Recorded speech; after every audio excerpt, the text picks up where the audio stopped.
بسم اللہ الرحمن الرحیم۔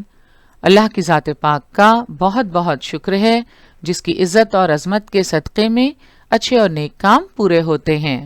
السلام علیکم۔